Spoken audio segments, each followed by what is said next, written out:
Yo, what's up, YouTube? Good to see you, it really is. I almost died last Friday. I'm going to tell you how, and I'm going to hopefully share with you what I learned from this experience and how I'm going to move my life forward and how you can move your life forward. So there's moments in life. There's mom moments and there's dad moments, right? Excuse me, I ate way too many cherries. So there's dad moments and mom moments. A mom will go and research something ahead of time, and if it's too dangerous, a mom is not going to go and do it. You know, it doesn't matter how much the kid wants to do it. A mom will be smart and wise, and that's the beauty of women. And she'll say, listen, daughter, son, we can't go do that. We can't go snowmobiling. It's just way too dangerous. We don't have the experience. A dad will be like, fuck that. We're going. You know, we're going. We're doing it. So as most big cities in the world, they have these bird scooters. Fuck you, bird scooters. Seriously, you should be put out of business because you are dangerous as fuck. It might be good for the environment, but there's no rhyme or reason why those things should be on the road at all. So my kid was in town and it was a beautiful time, and you know, she wanted to go on bird scooter, so I was like, sure, why not? Why not? Let's do it.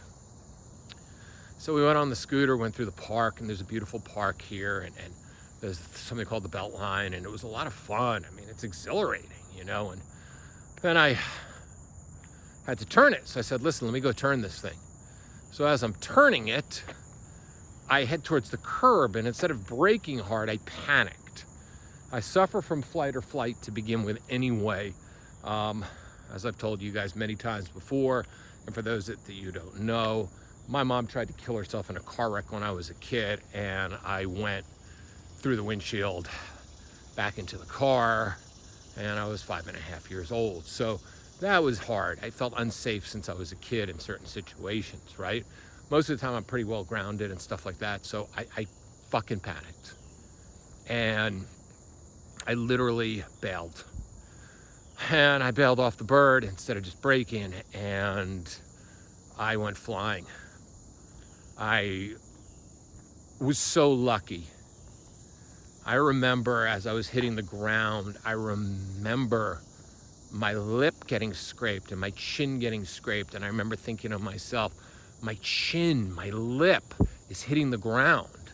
I mean, I was that close to being face planted on the ground in the park in Atlanta. I mean, I could have died.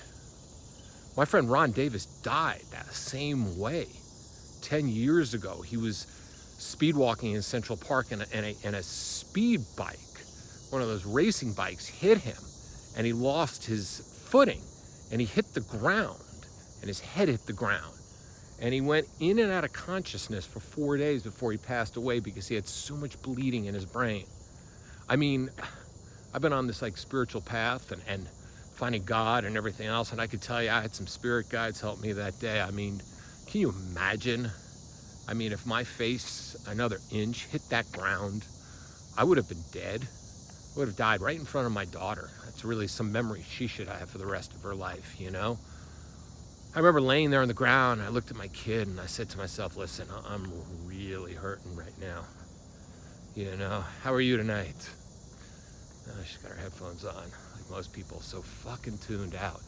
Anyway, I remember just looking at my daughter. She goes, you okay, you okay? And I said, no. I couldn't even move my shoulder. Couldn't move it. I couldn't move it off my hip. It hurt so bad. I mean, it was unreal, the adrenaline. I was bleeding all over the place. My shorts were covered with blood. We had to get back on the scooter and go 2 miles to get it back because I couldn't walk. And I had to go to the emergency, you know, one of those ER centers and stuff like that. And they had to give me a cortisone shot and a painkiller because they couldn't even get my shoulder to x-ray it. Nothing was broken. I'm sure there's soft tissue damage. I mean, I could see, look, that's my shoulder. Look at that, huh? Ow. Can move it.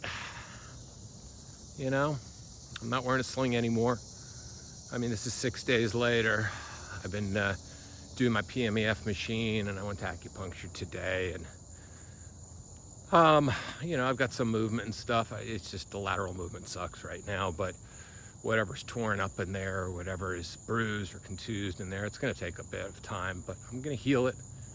You know, I'm definitely going to heal it. You know, the physical part kind of sucks because I'm so used to working out every single day, and it's really important for me to work out, but there's a deeper thing. I suffer from flight or fight, and it's anxiety. I have anxiety.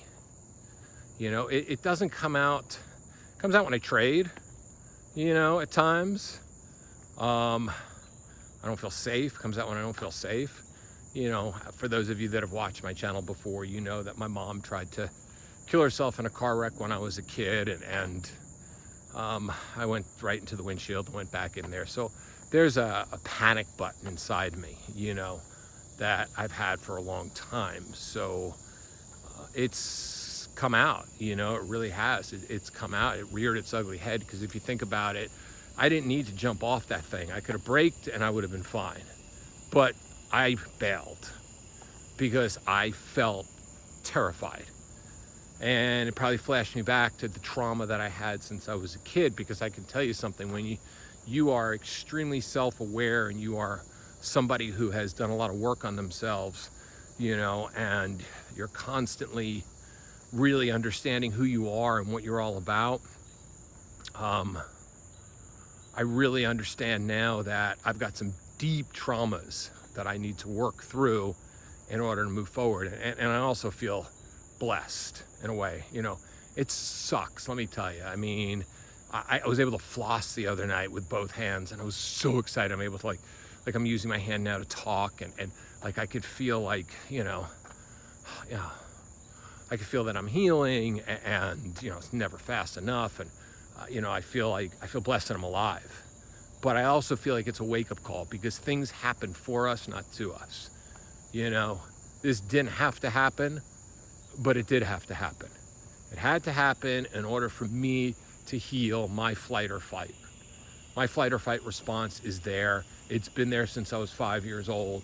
I've been able to hide it. I've been able to not have it. I've been able to mask it. I've been able to ignore it, but it showed up and it reared its ugly head, and it did so in front of my kid. And as a man, I know I need to step up, and I need to walk the other direction, because it's the first bit of exercise I've done in 2 weeks, because my kid was here. I know I got to heal, and I know I got to do some work ahead of me. And it's really important to do that work. You know, it's important to do that work, because it's going to make me whole. You know, it's going to make me feel better. It's going to make me grow more. It's going to make me become a more powerful, better version of myself. But I could tell you something, these fucking scooters, man, they're unbelievable. First off, they're a lot of fun. Don't get me wrong. Yeah, they're a blast. But nobody should be getting on these things unless they got a death wish, because they're just unstable. And the problem is, you know, I've definitely got a little bit of a adrenaline junkie inside of me. I'm definitely somebody who has taken risks in life, and this was definitely a really big eye-opener for me on so many levels.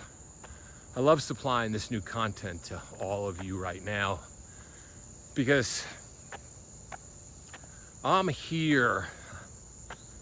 I feel so good to walk. I feel like I'm here to be raw and real and open, and to help all of you become a better version of yourself, however that might be.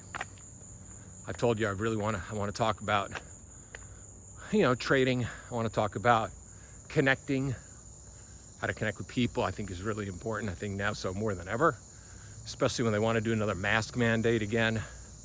I mean, are you fucking kidding me? Another mask mandate. It's never going to stop, people. Never going to stop. They're just going to constantly do mask mandates. And people are going to constantly be in fear of connecting and running into other people. It's amazing when I walk down the street or I walk through a door and somebody's coming out and they're like, they'll do anything to avoid being near me. We have been hammered into fear on a daily basis, and they don't want to stop. There's a Delta variant, then there's going to be the American Airlines variant, then there's going to be the fucking TWA variant, then there's going to be the Pan Am variant, the variant. And then they're going to give you, and they want to give you drugs. Man, I just don't want to get off on that tangent. Because for one, YouTube won't even allow it. So I'll be banned from YouTube because I'm talking about the vid, and I'm talking about the muzzling. But I've been saying this for so long. I feel like we're living in the original Planet of the Apes. They are muzzling the humans. Let's muzzle the humans. Let's keep them muzzled. Let's put a mask or a cloth or a diaper on their face, and let's not let them connect anymore. We're dying for connections, and this is the time of your life that you want to go and you want to be the best version of yourself, because people need you. You need people. We need each other to thrive. Human beings are herd pack animals. The humidity feels so good at night. Human beings are pack animals. We absolutely crave contact.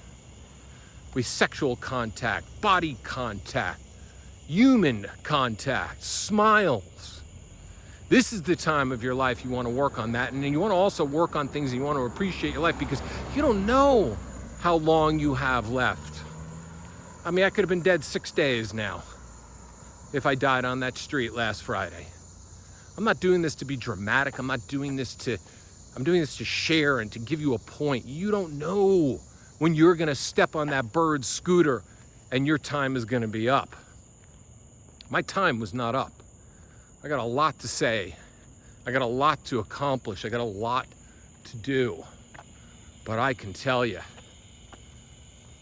I am definitely appreciating a lot more things. And I know that the things that haunt me, like my flight or fight that I have, that I've never really talked that much about, the things that haunt me, well, let me tell you something. That's a cute house. The things that haunt me, I want to heal. What haunts you? What's stopping you from succeeding? From being the person that you want to be? I'm still coaching. So if you're interested, reach out.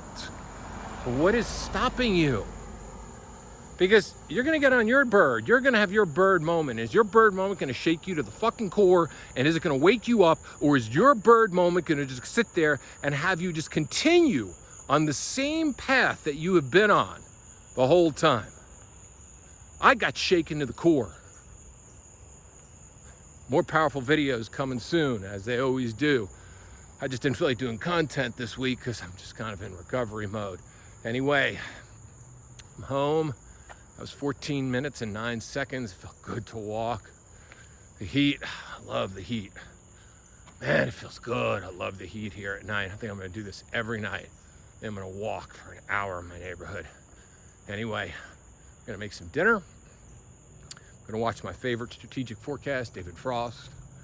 I'm going to read a book. And I'm going to go kick ass tomorrow in the market. So let me know what's haunting you, and I will see you all soon. Man, what nice lighting under here.